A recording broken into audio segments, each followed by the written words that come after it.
Di para sahabat itu, kaum muslimin, yang terbayang bagi mereka itu adalah infak, yang terbayang bagi mereka adalah sebuah kebahagiaan, keselamatan di akhirat yang kekal dan abadi di sisi Allah tabaraka wa taala.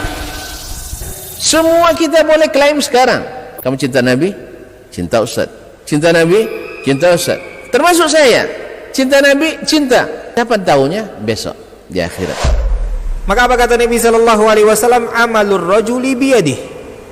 Penghasilan yang terbaik adalah pekerjaan yang dilakukan oleh seseorang dengan tangannya sendiri. Wa kullu bai'in mabrur, dan setiap jual beli yang mabrur. Ini aktivitas ini membantu saya di akhirat atau akan menyulitkan saya di akhirat? Kalau seandainya perbuatan itu ternyata akan menyulitkan kita di akhirat kelak, tinggalkan perbuatan itu.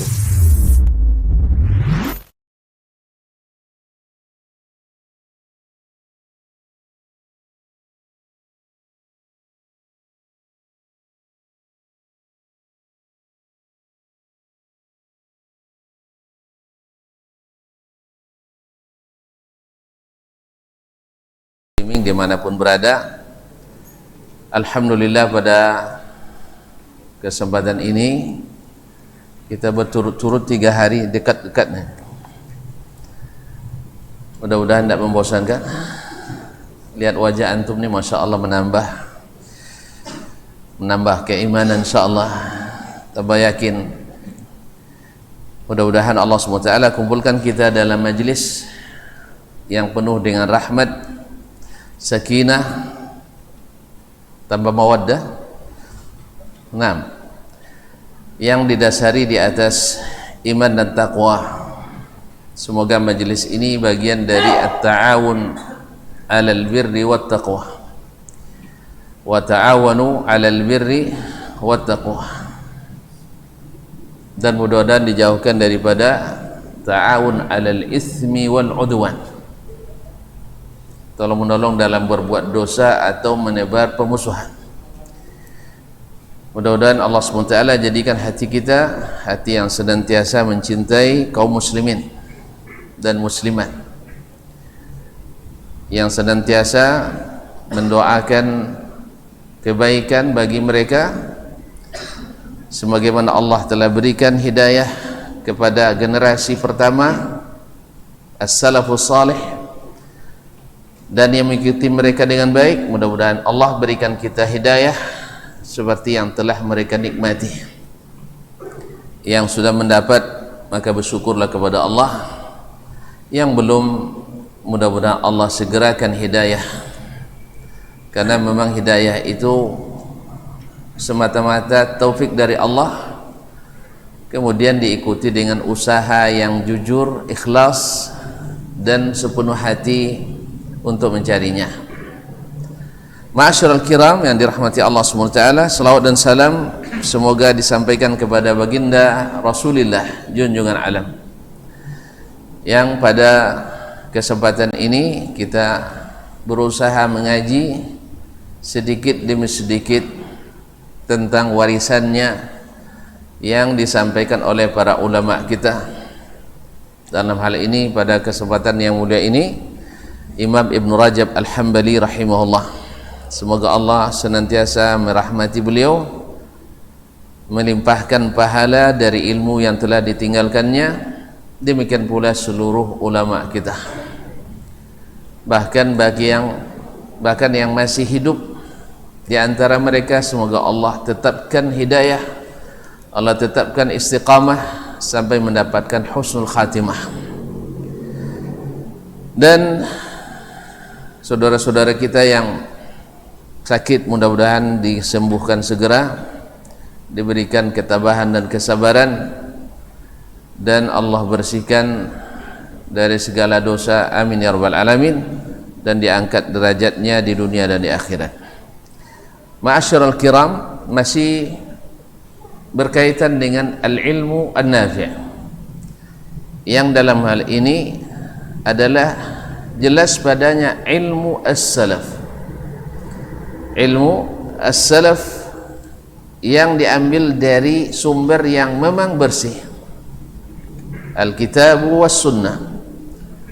Mereka menyaksikan langsung dari Nabi sallallahu alaihi wasallam baik aturan dasarnya maupun aturan teknis dan pelaksanaannya. Alhamdulillah, Nabi diutus dari kalangan manusia, bukan dari kalangan malaikat.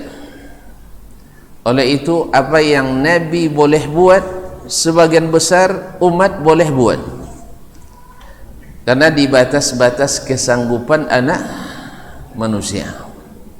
Oleh itu, pelaksanaan agama ini secara lengkap dan komprehensif sudah ada tafsirnya dalam sunnah Nabi sallallahu alaihi wasallam. Tinggal lagi bagaimana menyikapi hal-hal yang berkaitan dengan wasail, sarana yang ada. Maka para ulama berijtihad melihat mana sarana yang masuk bagian daripada ibadah sehingga merubah hakikat ibadah, maka katakan ini al-wasilah allati hiyal ghayah, fa ahkamul wasail ahkamul ghayat. Hukum wasilah sama dengan hukum ghayat. Tapi ada yang wasilah yang tidak masuk bagian dari ibadah, cuman melancarkan atau memudahkannya. Maka yang pertama tidak boleh kecuali dengan dalil, karena ibadah itu tauqifiyah. Sedangkan yang kedua tidak memerlukan dalil. Ma'asyiral muslimin, ma'asyiral muslimat dirahmati Allah SWT. Al-ilmu nafi' punya tanda-tanda seperti yang disebutkan oleh Imam Ibn Rajab rahimahullah pada kesempatan yang lalu, bahwa di antaranya adalah melahirkan ketundukan, membuat seseorang semakin rendah hati dan tidak meninggi, dan sebaliknya yang tidak bermanfaat adalah menjadikan pemiliknya sombong, angkuh, dan ingin selalu ditinggikan atau selalu ingin dikedepankan. Tidak boleh sekali-kali duduk di belakang. Duduk ni majazi ni. Tidak boleh dibelakangkan. Bahkan sebagian, bahkan sejajar pun tidak boleh. Yang lain harus di bawahnya. Ini bagian atau tanda, kata Imam Ibn Rajab, tanda ilmu yang didapat tidak bermanfaat. Sebab kaum muslimin dan muslimat, Nabi SAW sebagai a'lamu an-nas, manusia yang paling alim. Ya, ulama. Nabi ulama tak? Hah? Nabi ulama? Ya, nah. A'lamul ulama tak? Tetapi beliau senantiasa bersama umatnya, bersama para sahabatnya. Bukan yang senior-senior saja, bahkan yang anak-anak sekalipun duduk bersama Nabi SAW. Bahkan Nabi dengan anak-anak sangat akrab sekali. Awak kalau tengok anak-anak leisau kan? Lah mambu-ambu lulenya. Tidak. Nabi SAW maklumi yang namanya anak-anak pasti kerjanya tidak seperti bapak-bapak. Ya, sebab kalau anak-anak sudah kayak bapak-bapak, risau kita. Ya, anak babininya kan risau kita. Anak-anak memang sukanya main memang. Tapi kalau bapak-bapaknya ikut main, itu ajalah itu kaum muslimin dan muslimat dirahmati Allah. Nabi SAW sampai-sampai duduk bersama anak kecil, di samping kanannya anak kecil, samping kirinya anak besar. Orang besar. Di samping kanannya Ibnu Abbas. Ibnu Abbas ketika Nabi hijrah umurnya berapa? 3 tahun. Jadi Nabi hijrah umurnya baru 3 tahun. Nabi wafat 13 tahun. Berarti masih kecil tak di masa Nabi hidup? Masih kecil. 3 boleh lah balik. Ajilah 3 boleh. 5 boleh, taib. Lah balik kan? Alhamdulillah. Belum balik. Anak kecil. Di samping kiri Nabi ada yang besar. Anak besar. yang besar, sahabat paling senior Abu Bakar radhiyallahu taala. Nabi minum susu. Biasanya sahabat berebut itu dapat lebih. Nabi sallallahu alaihi wasallam barakah. Tabarruk bin Nabi sallallahu alaihi wasallam, dan ini dibolehkan. Dan tabarruk dengan selain Nabi tidak ada dalil yang sharih dan sahih dalam masalah ini. Walaupun khilaf di antara ulama, ada yang bolehkan, ada yang tidak.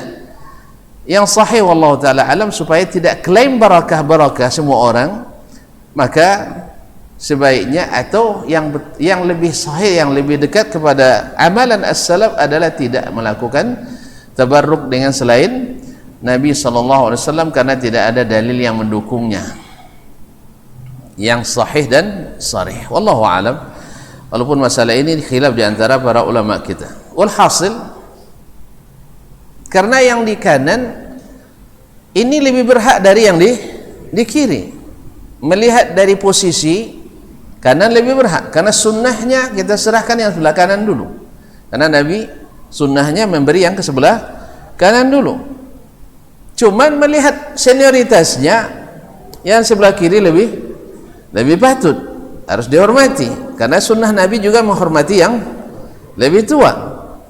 Kaum muslimin dan muslimat, tapi Nabi alaihissalatu wassalam minta izin dulu pada yang kecil ini, karena hak sunnah kanan lebih kuat kayaknya dari sunnah senioritas. Oleh itu kaum muslimin dan muslimat dirahmati Allah SWT, maka Abdullah bin Abbas yang masih kecil itu tidak mau. Tidak mungkin saya mendahulukan orang lain untuk mendapat bekas minum Rasulullah SAW. Akhirnya Nabi serahkan sama anak kecil ini. Tidak dibelalakinnya, wah tidak ngeratin dah. Kenek tongkau lu tidak ada cerita. Jadi kaum muslimin dan muslimat, tidak ada Nabi, karena memang hak dia. Maka Nabi SAW hargai walaupun anak kecil. Maka ini juga perhatikan kaum muslimin, kalau ada anak kecil di saf depan nanti, karena kita yang terlambat, dia lebih duluan, jangan ditarik ke belakang. Jangan ditarik ke belakang. Walaupun ada sebagian dari kalangan as-salaf melakukannya, tapi pada umumnya tidak. Ada sebagian yang melakukan berdasarkan zahirnya hadis bahwa sab anak-anak itu di belakang bapak-bapak. Konteksnya adalah orang duluan bapak-bapak dari anak-anak. Kalau sekarang anak-anak lebih duluan ke masjid dari bapak-bapak. Kadang bapak cik montonnya pulang lah, wakili ayamonya. Ada yang seperti itu memang. Mereka jemput lah kan, nanti dijemput lagi. Jadi Allah musta'an. Jadi diwakili oleh anaknya. Nah, sekarang Abu Bakar karena di kiri, Abdullah bin Abbas yang masih kecil karena di kanan, maka Nabi SAW tetap menghormati anak kecil ini. Begitulah akhlaknya Nabi SAW, tawaduknya, dan masih banyak contoh. Artinya orang yang berilmu itu harus menjadikannya lebih dekat dengan madu'unya, dengan siapapun, Walaupun hari ini gara-gara corona kita terlihat sombong sedikit. Iya tak? Golak tak nampak lah, nyala betutui. Kadang tak kenal ke, sana cuawak sen. Lupa enggak dan dia nyata. Saya tengok ni, astagfirullah. Kadang orang lah tahu lu katakan nak salam kan, nyata gang lah nak salam dulu. Iya tak? Nah, kok nawa dan tak namben. Kaum muslimin dan muslimat dirahmati Allah SWT. Ini tanda ilmu yang bermanfaat itu, dan ini yang diwarisi oleh para ulama ar-rabbaniyin yang senantiasa. Kalau kita lihat Imam Asy-Syafi'i rahimahullah misalnya, kita ambil contoh ini, Imam Asy-Syafi'i rahimahullah tidak segan-segan datang ke rumah muridnya untuk mengajarkan. Ketika Ar-Rabi' bin Sulaiman Al-Muradi ketika dijelaskan di majlis tidak paham-paham, sampai Rabi' mabuk kan, tinggal majlis dia. Kalau sampai dengan guru mabuk sarang je lagi. Tapi Imam Syafi'i tidak. Dia datang, dicarinya Rabi' ke rumahnya, ajak duduk, lalu dia jelaskan sampai paham. Ya Rabi', law istata'tu an ut'imaka ilman la at'amtuk. Andainya ilmu ini bisa disuapkan, saya suapkan kepadamu. Akhirnya subhanallah, perkataan ini berkesan baginya. Akhirnya Ar-Rabi' menjadi salah satu penyambung lisan Imam Asy-Syafi'i rahimahullahu ta'ala di Mesir. Rahimahullahu ta'ala.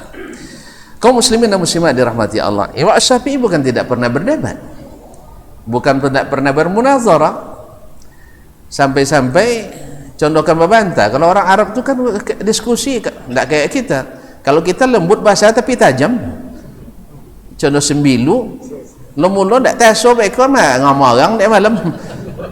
Gitulah orang kita, bahasa halus bunyi. Ya mohon maaf ya, orang kita sopan santun tinggi, adab ya, cuma akhlak kurang. Orang kita sopan santun tinggi, lalu bebetun tangan kan, cium tangan kayak syekh, tapi cawik depan syekh tak apa ya. Jadi akhlak kurang. Orang Arab betul adabnya kurang ya, saat bicara kayak sangit tapi akhlak tinggi. Akhlak tinggi. Sudah contohkan bantai tumbuk bisa makan lihat. Awak ndak jadi bertumbuk dah, tapi 5 tahun ndak bisa bersopan. Entah mana elok tahu tu orang tu dah ben. Iya. Tapi Nabi alaihissalatu wassalam dan para duat, para ulama rabbaniyin mengumpulkan antara adab dengan akhlak, antara sopan santun, etika, norma dengan akhlak-akhlak yang mulia. Mana lebih hebat, akhlak apa sopan santun?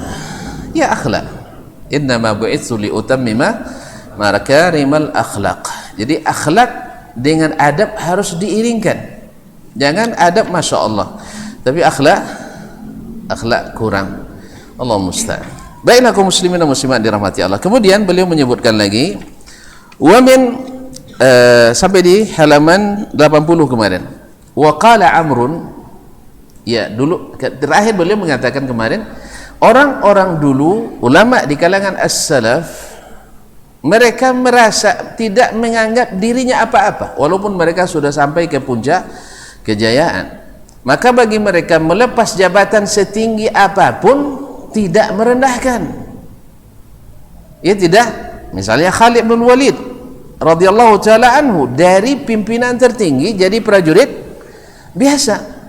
Ada juga yang gesek-gesek dia masa jenderal jadi kopral ya. Itu bahasa kita. Dia bilang dulu saya berjihad lillah bukan karena Umar. Sekarang saya juga ingin berjihad lillahi ta'ala, mudah-mudahan saya dapat syahid. Tetapi beliau tetap mati di atas pembaringan.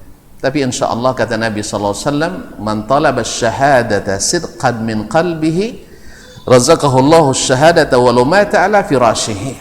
Siapa yang jujur meminta kepada Allah mati syahid, tetap diberikan pahala syahid walaupun mati di atas pembaringannya. La ilaha illallah. Khalid bin Walid radhiyallahu taala ketika meninggal tidak kurang dari 80 liang tusukan baik pedang tombak yang ada di tubuhnya. 80 tahan ya. Ya karena memang beliau itu tercondong potot ya, kekuatan tenaganya itu. Setiap berperang pedangnya yang patah bukan tangannya. Jadi banyak pedang yang patah di tangannya. Pedang dia dan pedang orang lain. Kadang sampai dalam satu perangan 5 pedang berganti maknanya. Patah.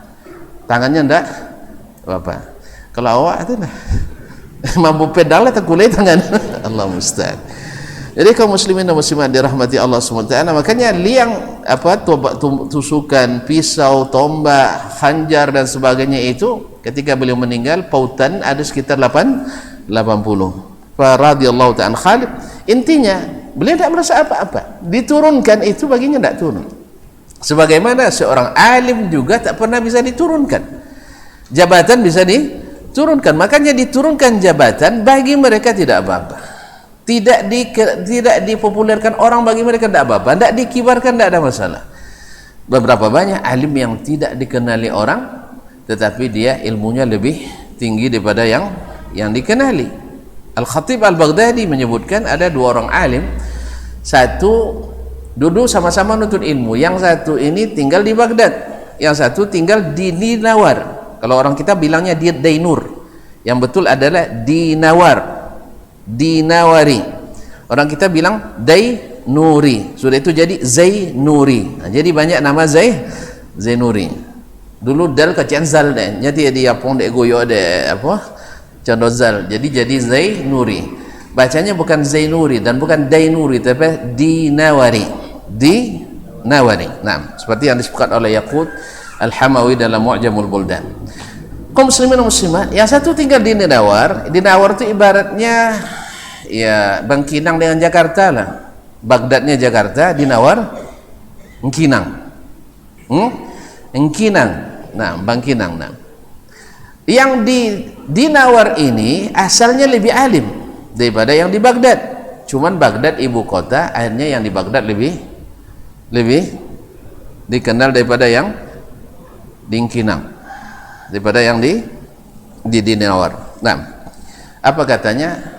Ditanya oleh murid, Syekh, bukankah dulu waktu belajar Syekh lebih direkomendasikan oleh guru-guru tuan-tuan daripada yang Syekh si fulan? Jawabannya, rafa'athu Baghdad wa wada'atni Bangkinang. Wada'atni Dinawar. Baghdad mengangkat dia dan saya direndahkan oleh di Dinawar. Nah, salah sendiri apa pulang kampung? Kenapa pulang kampung? Wa qala Amrun, jadi mereka menganggap dirinya tidak apa-apa. Oleh sebab itu tidak aneh di kalangan as-salaf itu, bila mereka ditanya tentang ilmu, dia disposisikan ke yang lain. Jangan tanya saya, di situ ada si fulan lebih alim dari saya. Datang lagi si fulan, dia bilang lagi, oh sebaiknya masalah ini jangan tanya saya, sebab di sana ada si fulan yang lebih alim. Akhirnya sampai ke yang pertama, lah saling menulah. Rasanya kayaknya di zaman ini susah ya. Di zaman ini susah. Yang ada adalah jangan tanya kecuali saya. Allah musta'an. Jadi bagi mereka tidak ditanya atau tidak jadi referensi dan rujukan itu bukan masalah, karena mereka menganggap dirinya nggak apa-apa. Sebab bagi mereka memberikan fatwa adalah sesuatu yang sangat besar tanggung jawabnya. Mufti itu atau qadhi itu seperti kakinya sebelah di neraka dan sebelahnya masih alun-joli ya. Allah musta'an. Oleh sebab itu kaum muslimin dan muslimat, banyak di antara ulama yang menolak berfatwa sebab dia bilang, kamu dapat bagus solusinya, saya dapat bebannya. Kamu kan dapat jalan keluar dari pertanyaan itu, ya kan? Besok ketika ditanya sama Allah, siapa yang menyuruh kamu buat? Dasman katanya, lepas dia kan dasman dipoluti lah. Oleh itu kaum muslimin, bagi mereka berat itu, berat. Makanya Syekh Hamad Al-Ansari rahimahullah, beliau di masanya termasuk ahli hadis paling terkesohor di Madinah, bahkan di Arab Saudi waktu itu. Kalau dia minta fatwa, dia bilang, ada anak Afrika datang kepadanya sambil kejar kan, Syekh, ini soal, saya ingin bertanya katanya. Dia bilang, Is'al Ibnu Utsaimin, tanya ke Syekh Ibnu Utsaimin, dia punya lisensi, saya tidak katanya. Sambil bergara dia tidak mau berfatwa kecuali hal-hal yang berkaitan dengan ilmu hadis. Kalau untuk fatwa hukum, dia serahkan ke ahlinya, karena bukan beliau tidak berilmu, karena ibaratnya seperti kata pepatah dulu, wa kaifa nufti wa malikun bil Madinah, bagaimana kita memberikan fatwa padahal Imam Malik masih hidup di Madinah. Itu di zaman kaum muslimin, di zaman di mana orang-orang berfatwa sesuai dengan ilmu, karena di sana alhamdulillah rata-rata mereka berfatwa berdasarkan ilmu, bukan berdasarkan arus pilkada. Allah musta'an. Arus politik dan kepentingan. Makanya di zaman itu orang berfatwa bukan karena kepentingan, tapi berfatwa dengan murni ilmu. Walaupun tentu saja yang namanya fatwa ada yang berbeda antara satu alim dengan alim yang lain, itu biasa itu. Kaum muslimin, nah apakah karena mereka berbeda langsung kita meragukan mereka? Tidak. Kalau itu tidak ada nanti yang bisa diterima ilmu. Kalau asal ada khilafnya tidak bisa diterima fatwanya, tidak mungkin. Karena sebagian orang bilang, kita bilang ini hadis sahih sana dhaif, itu menurut anda sahih, menurut ini dhaif. Alhamdulillah tidak ada saya ketahui, bukan saya, maksudnya saya menukil dari ulama yang lain, menukil dari yang sebelumnya, bahwa umat ini tak ada satu pun ulama hadis yang sepakat mendhaifkan hadis sahih atau mensahihkan hadis Baik, alhamdulillah enggak ada. Sebagaimana para fuqaha tidak ada yang sepakat mengharamkan yang halal dan menghalalkan yang tidak ada. Jelas? Maka berarti pintu bagi kita untuk mempelajari masih terbuka. Ya, kita mempelajari dalil mereka. Dulu mereka kan cari dalil. Kalau kita mempelajari yang sudah ada. Maka kalau kita talibul ilmi dan sampai pada mujtahid misalnya, mujtahid juz'i atau mujtahid mazhab, silakan. Tapi kalau masih jadi muqallid juga tidak masalah. Ya, juga tidak masalah. Jadi kaum muslimin dan muslimat dirahmati Allah, bagi mereka itu hal yang tidak masalah. Artinya kalau mereka tidak dipandang atau tidak diangkat tinggi-tinggi, tidak merasa rendah, karena sesungguhnya mereka memang bahagia kalau seandainya ilmu itu, fatwa itu lebih ditangani oleh saudaranya. Allah musta'an. Kemudian beliau berkata, waqala Amrun, berkata Amr di sini wallahu alam mungkin Amr bin Maimun al-Audi, karena ada masalah ini sering dinukil dari beliau, Amr ibn Maimun al-Audi al-Kufi, qala man qala annahu alimun fahuwa jahil. Siapa yang mengklaim dia sebagai alim, orang yang berilmu, sebenarnya dia masih jahil. Ini ijtihad beliau mengatakan ini. Ya, tidak 100% benar, karena ada kalanya seseorang alim itu harus menunjukkan dia alim. Ya, harus dia tunjukkan, karena masanya masa pembelaan. Misalnya Imam Ahmad rahimahullah, ketika dihadapkan, semalam kita bilang, dihadapkan dengan Rasul Mu'tazilah Ahmad bin Abi Du'ad, yang senantiasa mengatakan Ahmad dan kawan-kawannya tak ngerti apa-apa, tentu matanya tidak pandai berpikir, dia hanya menghafal saja hadis. Padahal Imam Ahmad memang hafal 1000 hadis. Bagi mereka hafalan 1000 hadis itu tidak berarti. Yang penting pemahaman walaupun tidak hafal. Kan itu bagi mereka. Maka Ahmad tidak pandai berpikir. Subhanallah ya. Tidak apa yang dipikir, baca hafal ya. Jadi kaum muslimin dan muslimat dirahmati Allah, ketika dihadapkan di depan khalifah, lalu dia katakan, ya Ahmad, na'zir haula. Ya Ahmad, tolong munazarah dengan mereka. Kata Imam Ahmad, haula laysu bi ahlin ayunadhiruni ya Amirul Mukminin. Ini orang-orang tidak patut bermunazarah dengan saya. Mereka tidak berilmu.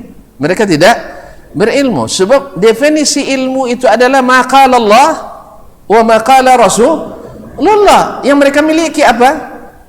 Qala Aristoteles wa qala Sokrates dan seterusnya. Mana yang tinggi ilmu Sokrates pada ilmu Allah?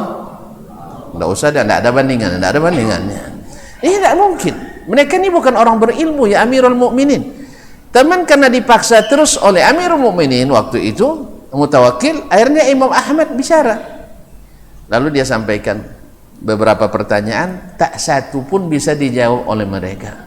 Pertanyaannya sederhana, tolong sebutkan satu huruf yang diriwayatkan atau disebutkan dalam Al-Quran atau diriwayatkan dari Rasulullah SAW atau seorang dari sahabat yang mengatakan Allah itu tidak berbicara. Apa nungnya? Ini memang tidak ada nafal tidak ada yang hafal, semuanya main kira dan rasa, tidak bisa dia jawab. Ya, sebutkan dalil dari Al-Quran, dari hadis atau perkataan as-salaf bahwa Allah Subhanahu wa taala tidak turun ke langit pertama di sepertiga malam terakhir. Ada bisa jawab enggak? Allah tidak turun. Berkata Abu Bakar, salah nabirunya.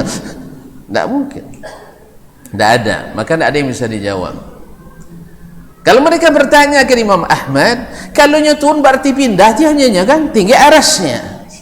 Kan itu bahasanya. Kata Imam Ahmad, tidak mesti. Sebab berapa banyak sesuatu dan sesuatu tidak menempati sesuatu. Itu hukum Anda adalah mentasbih Allah dengan makhluk. Sebab raja kalau turun dari singgasananya meninggalkan singgasana. Hukum siapa ini? Hukum makhluk, bukan hukum Allah Ta'ala. Jelas? Dijawab semuanya oleh Imam Ahmad dengan logika yang logis. Ini ada logika yang tidak logis, berposong-posong. Kalau pindah berarti meninggalkan. Kalau seandainya Allah di atas aras, berarti aras lebih besar dari Allah. Nya tengok di aras sehingga sandara janon awo kan itu.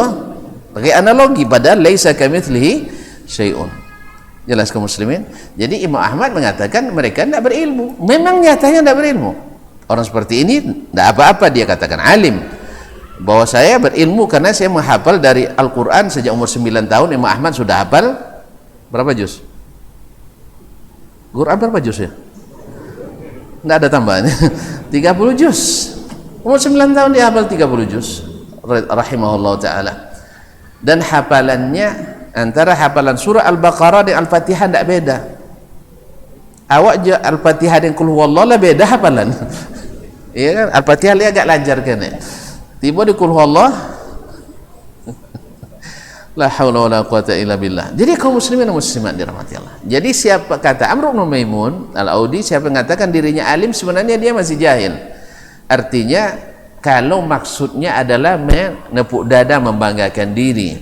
Tapi di saat-saat dalam kondisi harus membuktikan diri seperti Imam Ahmad tadi, maka boleh mengatakan orang ini tidak berilmu. Tapi kalau tidak dalam kondisi ini, maka pada asalnya seseorang tidak boleh menonjolkan dirinya sebagai alim. Nah, wa man qala innahu mu'min fa huwa kafir. Ini berbahaya lagi nih. Siapa yang klaim dirinya sudah beriman, dia sebenarnya kafir. Ini ijtihad dari beliau. Ya, mungkin tafsirnya kita yang tidak paham. Ya, mungkin maksud beliau adalah entahlah, wallahu alam, dia mesti orang beriman yang lain tidak kan? Berarti karena kebanggaannya, kesombongannya, maka dihukum oleh beliau kafir. Ini masalah gaib. Masalah iman itu masalah gaib. Kita nggak tahu. Kita nggak tahu. Kita hanya melihat zahir amalan Islam kita. Zahirnya dia bersyahadat, maka dia muslim. Tapi apakah dia syahadatnya lillah atau karena kesempatan, karena terpaksa? Itu masalah gaib. Wa man qala fil jannah huwa fil jannah fa huwa fin nar. Siapa mengatakan dirinya masuk surga, dia masuk neraka. Ini juga kita tawakuf di sini karena tidak boleh menghukum seseorang masuk surga, masuk neraka, atau seorang beriman tidak beriman kecuali dengan zahir yang kita lihat. Wallahu musta'an. Wa min alamati dzalik. Tapi maksud beliau barangkali wallahu alam karena bahasa Arab itu sering yang memakai bahasa hyperbola. Mubalaghah, jangan sampai mengklaim kita mukmin, jangan sampai mengklaim kita masuk surga, yang lain tidak. Artinya siapa yang nak masuk surga ikut saya, tidak. Maksudnya mungkin itu wallahu alam, tapi menghukum ini tidak boleh. Nah, wa min alamati dzalik, di antara tanda-tanda al-ilmun nafi' pula, tanda-tandanya ilmu yang bermanfaat pula. Di antara tanda-tanda ilmu yang tidak bermanfaat pula, kalau tadi orang menyombongkan diri dengan ilmunya, sekarang tandanya pula adalah adamu qabulil haqq, tidak mau menerima kebenaran, tidak mau menerima kebenaran. Kalau bahasa kita tongkau, pangoye, tak boleh, ngeyel atau ngeles, artinya dah jelas tetapi baginya tambah kabur. Ya kita katakan kaum muslimin dan muslimat dirahmati Allah, dalilnya jelas dan tunjukkan dalilnya jelas, lalu dihadapkan dengan pendapat yang tak ada dalil sama sekali, lalu ini dianggap juga sebagai syubhat, berarti menolak kebenaran dengan dalilnya. Nasallallahu salamata wal afiyah. Wal inqiyad ilaihi, dan tidak mau tunduk pada kebenaran. Ya, karena memang di zaman ini banyak dari kaum muslimin kita terpengaruh oleh pemikiran, ya saya katakan ilmu kalam, sehingga sering mengatakan bahwasanya kebenaran itu tidak mutlak. Tidak boleh secara a priori mengatakan yang benar itu ini. Kan ini biasanya. Tidak boleh mengatakan yang ini benar, yang ini salah. Kaum muslimin dan muslimat, Allah katakan al-haqqu min rabbik, hak itu datang dari Rabbmu, fala takunanna minal mumtarin, jangan kamu menjadi orang ragu. Andainya kebenaran itu tidak bisa dibuktikan, tidak bisa diketahui dan diyakini, tidak mungkin Allah katakan wala talbisul haqqa bil batil wa taktumul haqqa wa antum ta'lamun. Jangan kamu campur adukkan yang hak dengan yang batil, lalu kamu sembunyikan yang hak padahal kamu tahu. Berarti Allah katakan kamu tahu mana yang benar. Maka tidak ada alasan bagi seseorang, ya seperti kata Imam Asy-Syafi'i rahimahullah taala, ajma'atil ummah atau ajma'atil ulama ala anna man istabanat lahu sunnah la yahillu lahu ayyatrukaha liqauli ahadin kainan man kan. Ijma'nya umat ini bahwa bagi siapa yang jelas baginya sunnah Nabi sallallahu alaihi wasallam, ya kan bisa dilihat kaum muslimin, sunnah Nabi dalam keyakinan begini, ya tak? Kan ada sunnahnya. Kemudian sunnah Nabi dalam beribadah seperti ini, ya secara global dan secara tafsil, secara terperinci. Misalnya ambil solat misalnya, dah jelas solat Nabi dari mana dimulai, bagaimana solat Nabi, hayat solat Nabi, berapa rakaatnya, apa zikir, apa doanya, sejelas kan? Jelas tak? Terus ragu juga, kau masih khilafiyah juga. Kaum muslimin dan muslimat dirahmati Allah, kalau sudah jelas kenapa dikhilafkan lagi? Ya, kalau sudah jelas kenapa dikhilafkan lagi? Sekarang nanti kalau masuk pintu khilaf semuanya, berarti boleh bahasa Indonesia salat, nanti ada khilafnya. Sebab ada yang mengatakan akan ada yang mengatakan boleh salat dengan bahasa Indonesia. Bisa dijadikan alasan filosofisnya, alasan logisnya, salat itu supaya khusyuk. Khusyuk itu kalau mengerti. Kalau tidak ngerti tidak bisa khusyuk. Oleh sebab itu pakai bahasa ocu. Iya enggak? Hah? Atau kadang-kadang ada seperti orang kalau dengan bahasa Inggris lomak menyatakan cinta ke istri dengan bahasa Inggris, I love you. Kan lomak bunyi kan? Dan sayang ke kau nya. Tidak lah, kurang lama memang. Kayak tu. Iya kan? Apa lain tak apa. Ada kawan dulu di Singapura, dia bilang, iya, saya Ustaz Dasman katanya kalau nak nyatakan cinta dan rindu pada istri lebih sedap lagi, lebih selesa lebih seronok lagi pakai bahasa Inggris. Kalau bahasa Melayu kurang pas rasanya. Awaknya bahasa Azu jadi itu ya. Sana lewalnya bahasa Acu lah. Denya sejak bos Joko dak ada untuk kanan dak dalenya. Allah musta'an. Jadi kaum muslimin dan muslimat dirahmati Allah.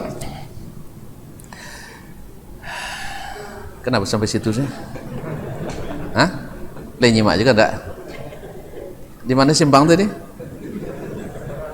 Hah?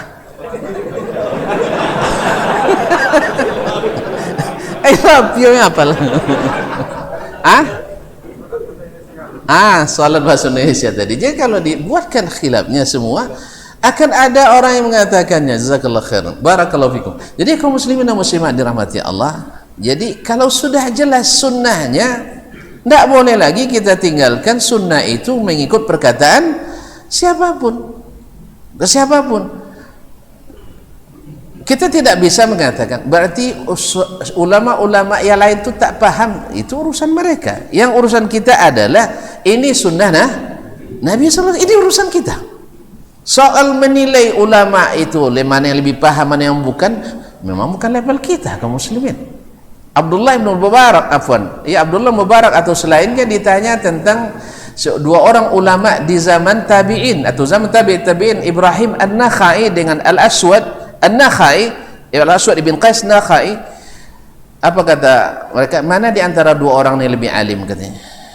Kata Abdullah Mubarak atau selain beliau, dia katakan, laisa mithluna an nazkurahum fa kaifa an nufaddila bainahum.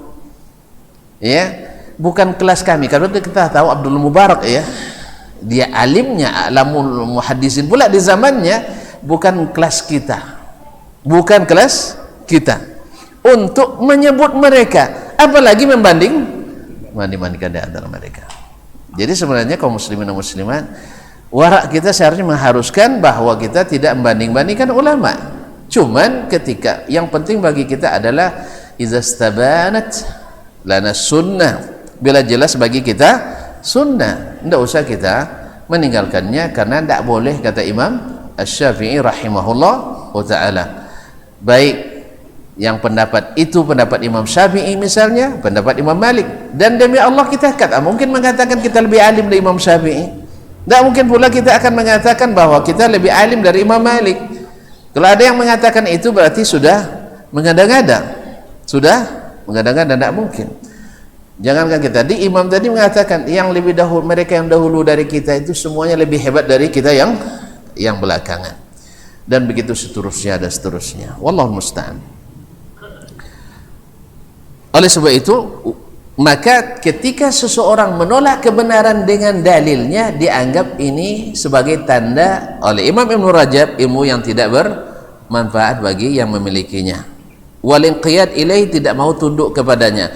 Wat takabburu ala man yaqulul haqq, bahkan cenderung sombong terhadap orang yang mengatakan kebenaran. Sombong terhadap orang yang mengatakan kebenaran, khususan in kana dunahum fi ayunin nas, apalagi yang mengatakan yang hak itu derajatnya lebih rendah dibanding dia di mata manusia. Orang sering begitu ketika yang menyampaikan kebenaran itu dari anak kecil, atau dari ustadz kecil, atau dari ulama kecil. Ulama besar kadang-kadang sombong dan tidak mau menerima, walaupun dalam hatinya iya itu sombong, tapi tidak mungkin aku ini nyorinya. Itu masalah. Kaum muslimin dan muslimat dirahmati Allah, syaitan itu memang halus mainnya kaum muslimin dan muslimat. Ya, mengakui kebenaran yang ada pada saudara kita itu sangat berat, apalagi kita termasuk yang tidak sanggup untuk melakukannya, mengikutinya, apabila kita tidak ikhlas dalam berilmu. Subhanallah. Kaum muslimin dan muslimat dirahmati Allah. Wal israr 'alal batil, tadi menolak kebenaran, tak mau tunduk kepadanya, meremehkan orang yang menyampaikannya, kemudian tetap mempertahankan yang batil, sudah jelas-jelas kebatilannya, tidak usah dibela-belain lagi, jelas batilnya. Seperti ada yang melegitimasi apa yang dilakukan oleh sebagian umat Islam atas nama festival-festival budaya, misalnya ada perbuatan-perbuatan syirik. Festival apa contohnya? Sampai boleh mau kasih ya banyak, jauh les ya. Festival-festival misalnya bakar tongkang dan sebagainya. Kadang-kadang masya Allah ustaz lah tekan doanya. Padahal itu upacara memuja dewa-dewa agama Konghucu. Subhanallah. Kaum muslimin dan muslimat dirahmati Allah, yang seperti ini kalau dilakukan, yang seharusnya diberikan teguran perbaikan, bukan memberikan alasan. Atau ada orang yang misalnya ya mengatakan bahwasanya melakukan sema dengan menyembelih kerbau, daripada diserahkan kerbaunya lebih baik kepala kerbaunya. Sana kena wangi dek jin sana. Kalian kalau makan lama nyentuh deh nongkoin. Cuman untung leh jin aja di tulang.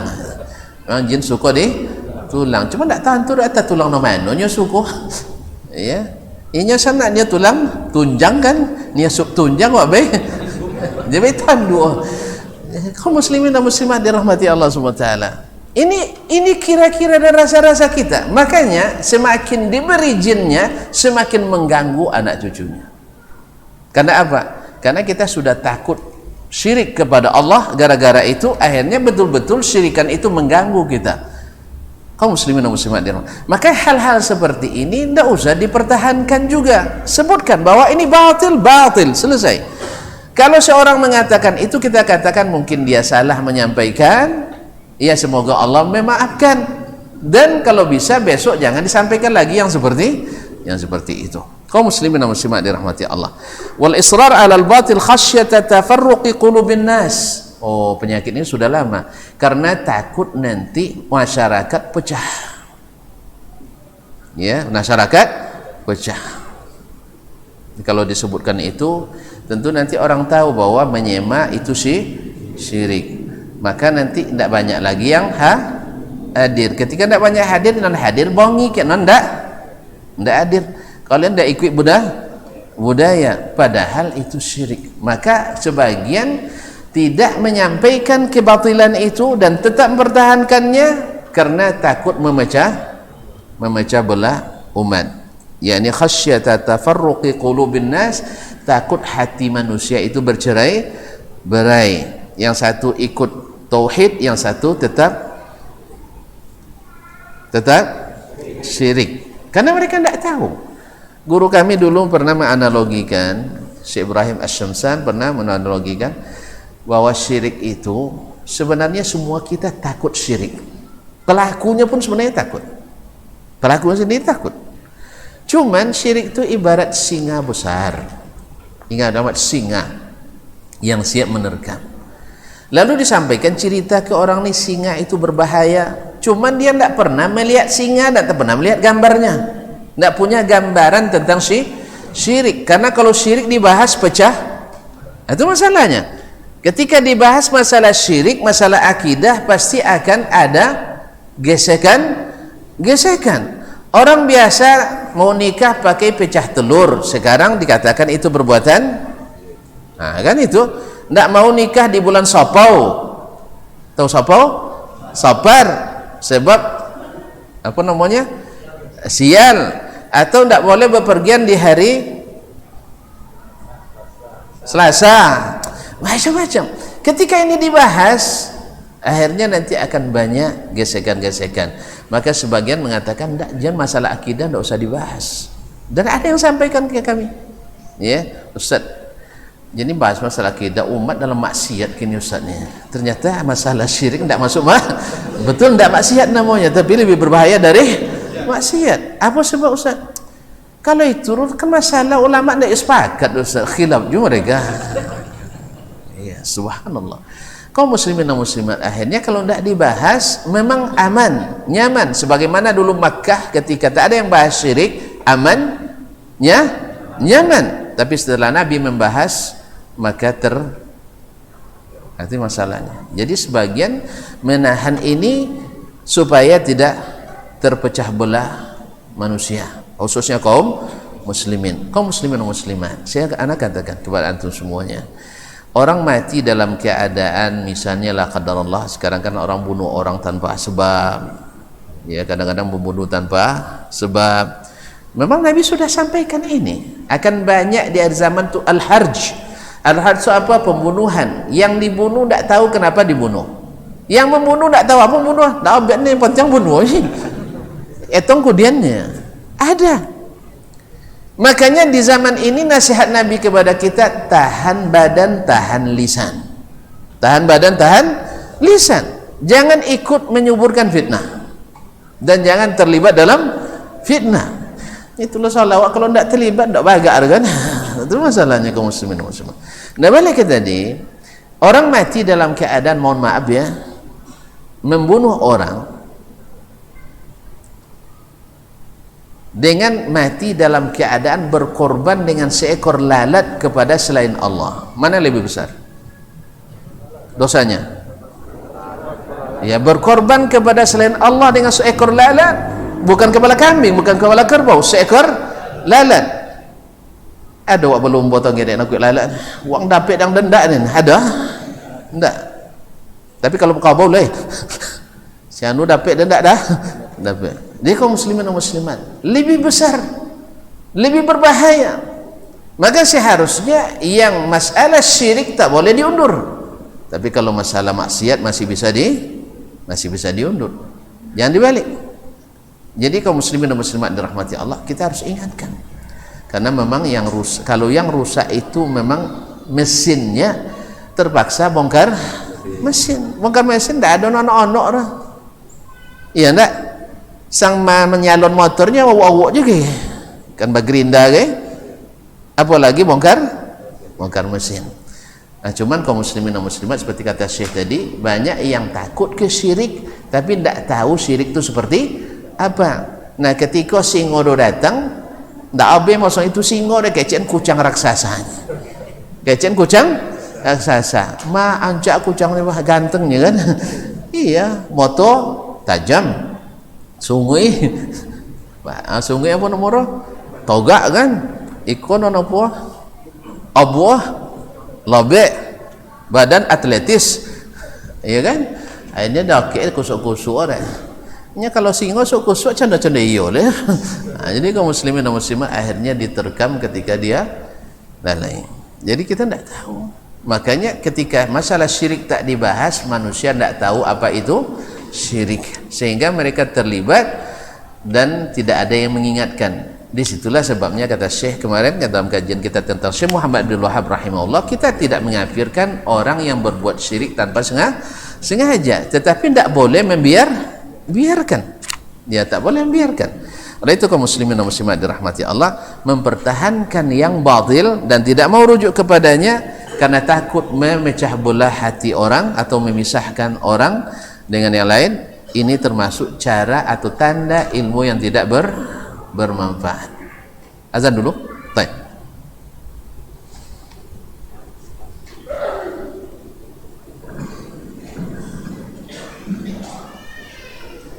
Allahu Akbar, Allahu Akbar, Allahu Akbar, Allahu Akbar.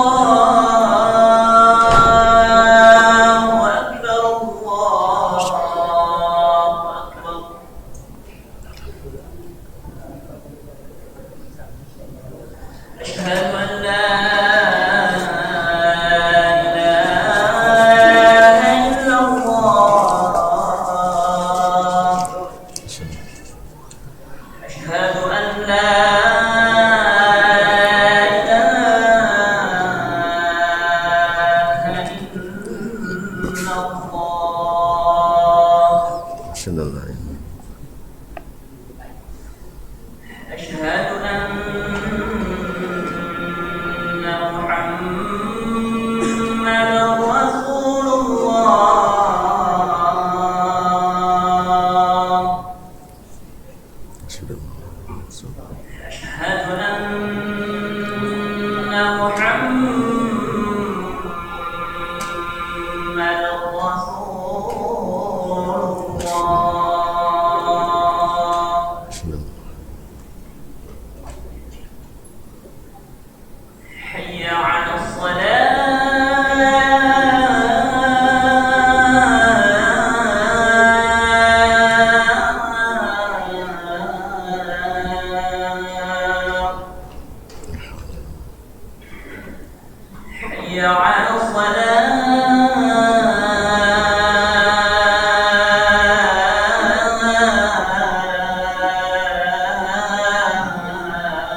kaum muslimin dan muslimat dirahmati Allah.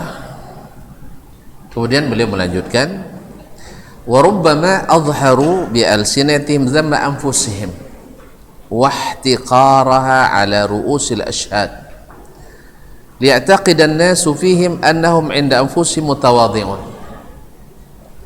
Dan ada kalanya pula orang-orang yang seperti ini yang menolak kebenaran dan tetap mempertahankan kebatilan yang sudah jelas. Kalau yang tidak jelas masalahnya masih subuhan, masih abu-abu, bisa dipahami. Tapi yang jelas, yang jelas rubbama azharu bi alsinatihim, mereka mungkin dengan lisannya mempertontonkan seolah-olah mereka merendahkan diri mereka dan menghinakannya. Saya ini tidak ada artinya apa-apa dan sebagainya. Ala ru'usil ashhad, di hadapan khalayak ramai, liya'taqidan nasu fihim, supaya orang berkeyakinan pada mereka annahum inda anfusihim mutawadhi'un, bahwa mereka ini adalah orang-orang yang tawadhu, yang merendahkan diri, walaupun pada asalnya menolak kebenaran, mempertahankan kebatilan. Tapi untuk mengelabui itu mereka seolah-olah orang-orang yang tawadhu, orang-orang yang merendahkan diri. Fayumdahuna bidzalik, sehingga dengan demikian mereka pun dapat pujian. Oh, syekh itu masya Allah begini-begini dan begini, disebutkan kelebihan-kelebihannya. Bisa saja dengan masya Allah gampang menangis ketika berceramah dan sebagainya, padahal dalam hatinya selalu menolak yang benar.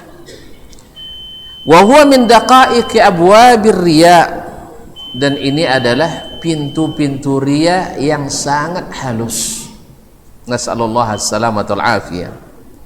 Kama nabbaha alaihi tabi'un, seperti yang diingatkan oleh para tabi'in. Kenapa para tabi'in? Mereka melihat perbedaan mulai nampak antara generasi sahabat dan generasi mereka. Sahabat itu seperti kata Ibnu Abi Mulaikah, saya bertemu dengan 80 orang sahabat atau sekitar itu, dia katakan setiap orang dari mereka takut kemunafikan terhadap dirinya. Nah, mereka melihat di masa tabi'in, tentu sebagian yang mengikut sahabat dengan benar akan meniru sifat sahabat, tapi yang setengah-setengah tentu akan setengah pula, apalagi yang seperempat, apalagi yang sepersepuluh. Makanya banyak diingatkan oleh para tabi'in, diingatkan oleh para tabi'in. Faman ba'dahum minal ulama, dan ulama setelah mereka, sebab semakin ke belakang semakin kelihatan perbedaannya. Kalau kita ambil sekarang kaum muslimin dan muslimat dirahmati Allah, bagaimana as-salaf, sahabat menyikapi, lalu ambil walaupun namanya sama, misal mohon maaf, nah, saya buat namanya Dasman, tidak ada sahabat yang bernama Dasman, itu masalahnya. Ya, kita ambil siapa coba diantaranya? Hah? Tidak buat Dasman, tidak ada nama sahabat Dasman. Nya kita nak buat namu nomo sama je sahabat. Abu Bakar.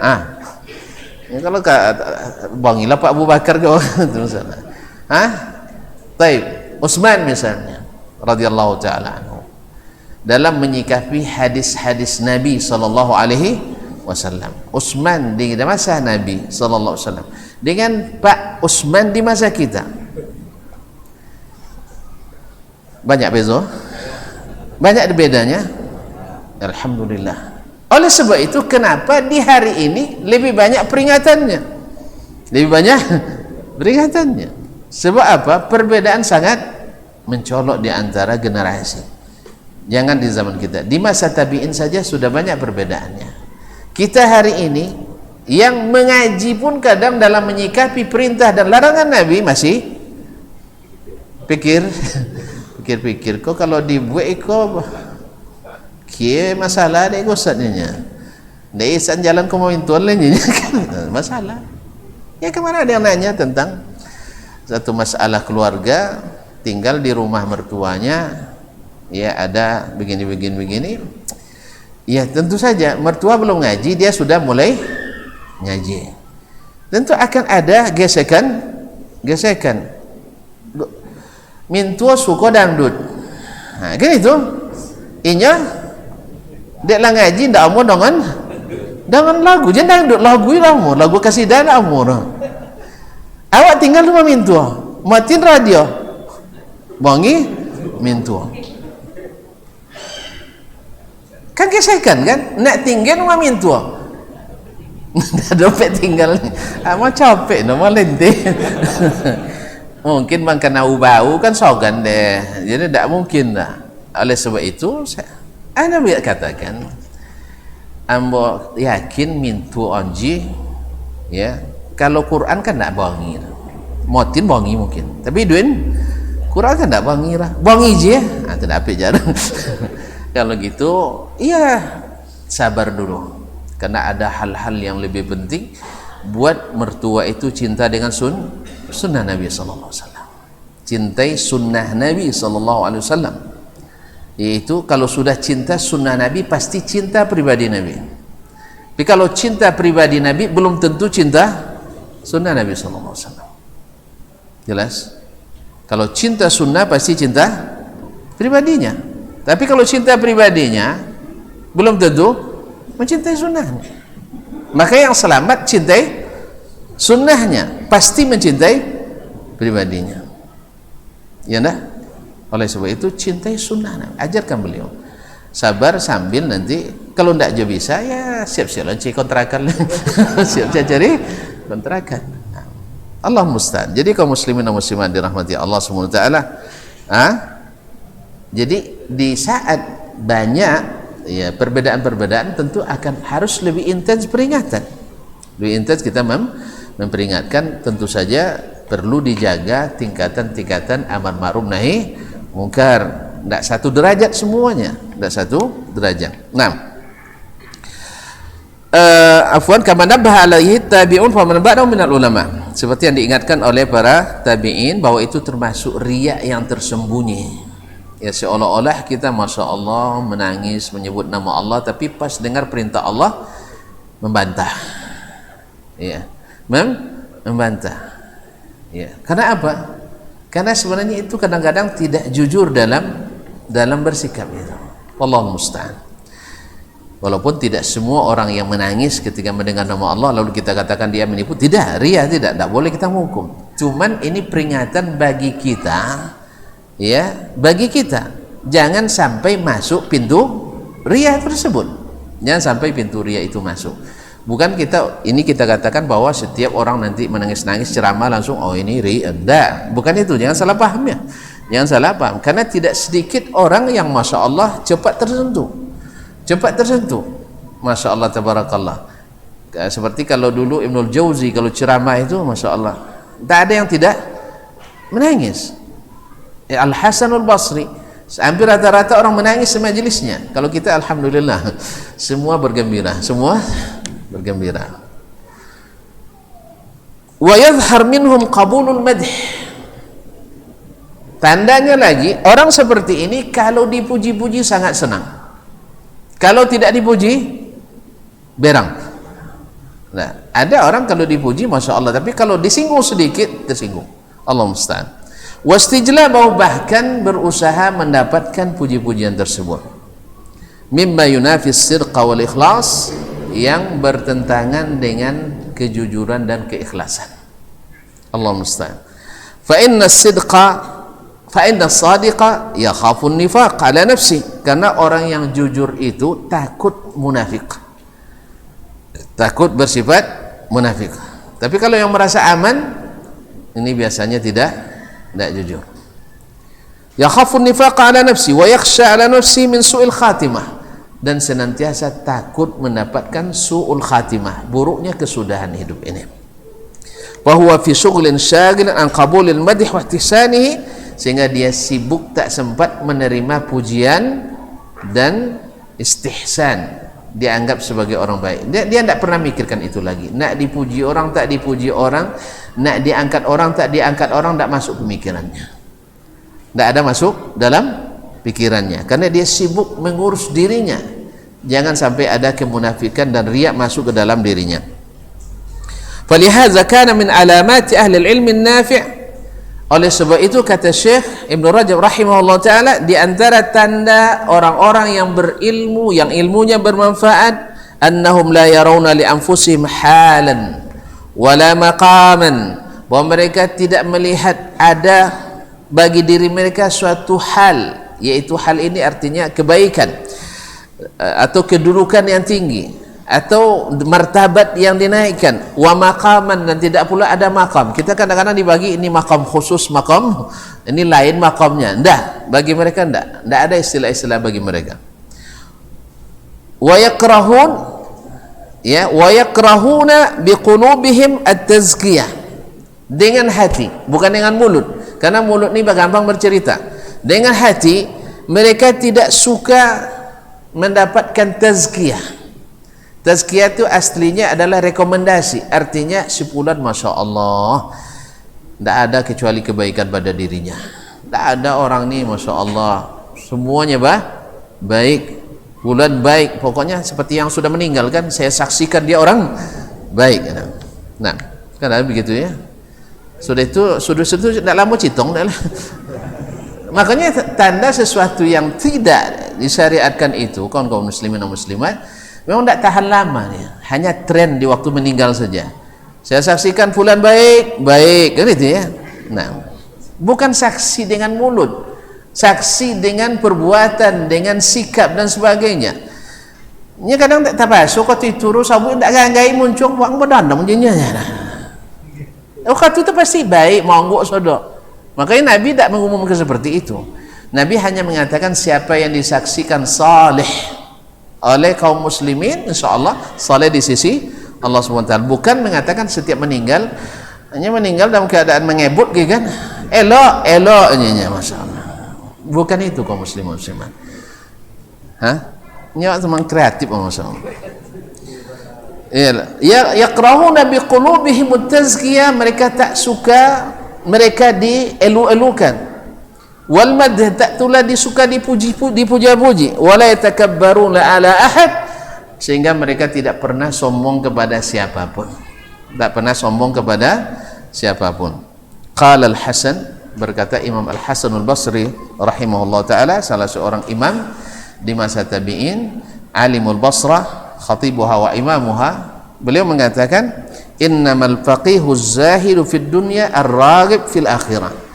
Orang yang faqih sesungguhnya itu adalah orang yang zuhud terhadap dunia dan penuh harap kepada akhirat. Al-basiru bidinihi al-muwadhib ala ibadati rabbih, yang sangat ahli dalam agama, berilmu, kemudian al-muwadhib ala ibadati rabbih, yang bersungguh-sungguh beribadah kepada Rabbnya. Wa fi riwayatin, dalam riwayat lain dari Al-Hasan Al-Basri, Hasan Basri terkenal sampai ke Bangkinang. Ya, kan ada Pak Hasan Basri di Bangkinang. Nah, itu saking terkenal, tiba Basra asalnya, wafat tahun 110 Hijriah. Rahimahullah taala. Wa rahimallahu Haji Hasan Basri. Nah, kaum muslimin dan muslimat dirahmati Allah Subhanahu wa taala, wa fi riwayatin anhu, satu riwayat daripadanya, qal allazi la yahsudu man fawqahu. Lihat kaum muslimin, orang yang faqih yang sesungguhnya itu adalah orang yang tidak hasad kepada orang yang di atasnya. Tidak hasad kepada yang di atasnya. Sebab kalau hasad, tidak ada iman. Kata Nabi SAW, tidak berkumpul hasad dan iman dalam hati seseorang.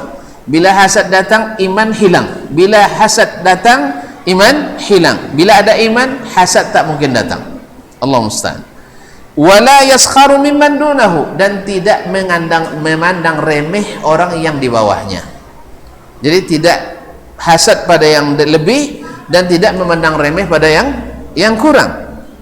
Wala ya'khudhu ala ilmin allamu ajran, tidak mengambil upah dari ilmu yang diajarkan. Ini yang sebenar-benarnya. Berarti kita belum benar ya, kaum muslimin dan muslimat dirahmati Allah. Ini yang sesungguhnya al-faqih al-zahid, yang zuhud di dunia di dunia. Kemudian wa hadzal kalamul akhir qad ruwiya an ma'nahu an Ibnu Umar min qawlihi. Yang perkataan terakhir ini diriwayatkan dari Ibnu Umar, dari perkataannya, bukan dari hadis Nabi SAW, tetapi seperti kata muhaqqiq, sanadnya fihi man yusam, ada rawi yang majhul. wa ahlul ilmi nafi' kullama izdadu fi hadzal ilmi izdadu lillahi tawadhu'an.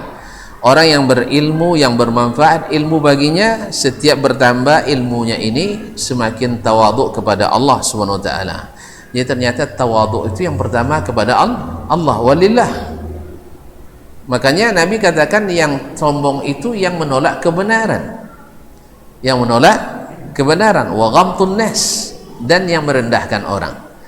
Menolak kebenaran dan batarul haq wa ghamtun nas. Wa khasyatan, dan tambah takut kepada Allah, wa inkisaran, dan tambah melebur, tambah rendah di sisi Allah. Maksudnya tambah merendahkan diri di hadapan Allah Subhanahu wa taala, wa zullan, dan menghinakan diri di hadapan Allah Subhanahu wa taala. Qala ba'dus salaf, berkata sebagian ulama salaf, yanbaghi lil alim ay yad'a at-turaba ala ra'sihi tawadhu'an li rabbih. Seharusnya seorang alim itu mesti menaburkan tanah di atas kepalanya untuk tawadhu kepada Allah Subhanahu wa taala. Karena orang yang dah berdebu kepalanya tentu adalah orang-orang yang bekerja, orang-orang yang dianggap orang yang tidak terpandang. Fa innahu kullama izdadu ilman bi rabbih wa ma'rifatan bihi izdada minhu khasyatan wa mahabbatan. Sebab setiap bertambah ilmunya tentang Allah dan mengenalnya, maka bertambah takut dan cinta kepada Allah. Wazdada lahu dzullan wa inkisaran. Orang yang bertambah cinta akan semakin merendahkan diri di hadapan yang dicintainya, dan akan semakin melebur cintanya kepada Allah Subhanahu wa taala. Ini di antara tanda, dan akan disebutkan oleh beliau lagi tanda-tanda orang yang ilmunya bermanfaat, bahwasanya semakin berilmu nanti semakin lari dari dunia dan semakin berkejar menuju akhirat. Insyaallah pada kesempatan yang akan datang, kalau umur masih sama panjang, akan kita sempurnakan dengan izin Allah tabaraka wa taala. Mohon maaf dan terima kasih, tidak ada pertanyaan hari ini ya, semuanya jelas. Alhamdulillah, terima kasih. Wallahu taala alam, wa sallallahu ala nabiyyina Muhammadin wa sallam, wa subhanakallah bihamdik, asyhadu an la ilaha illa anta, astaghfiruka wa atubu ilaik. Wassalamualaikum warahmatullahi wabarakatuh.